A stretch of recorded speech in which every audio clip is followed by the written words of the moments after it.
I often get a client request an audit when I start talking to them and drill down that their real concerns and issues would be better addressed in agreed upon procedures. And it's often less expensive. Do you find that you have the same situation? And if so, how do you address to them what an agreed upon procedure engagement is about? We often get the same question, and what I tell them is that an agreed upon procedures engagement is an engagement where we perform specific procedures and report the findings. It's not an audit, we don't issue an opinion, but we do have to be independent because the test standards apply.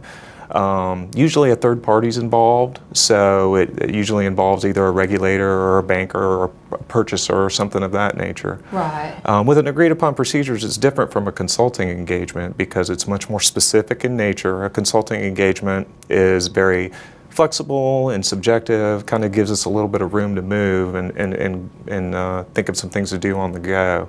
Right. One of the key things in determining whether an agreed upon procedures engagement is needed versus a consulting engagement is the level of credibility needed and also whether a third party is involved. I find that every agreed upon procedure is unique and it's specific to the client's needs.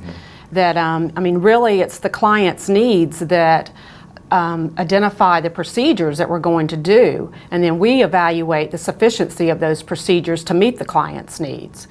And then once we do the procedures, then we issue the report. Like you said, we don't give an opinion, but we're giving the procedures and then giving them the findings so that they can determine what the problem may be or if there is a problem or not. Recently we performed agreed upon procedures for a client who changed CFOs.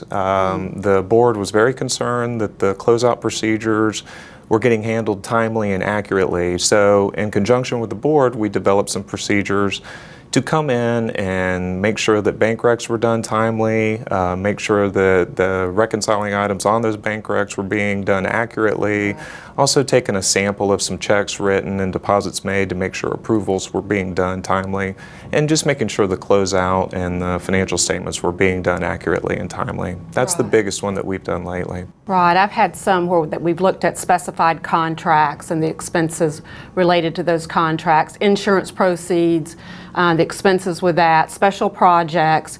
It's really often a very good alternative for a client to meet their needs of what their concerns are, and it often gives them more bang for their buck. Right.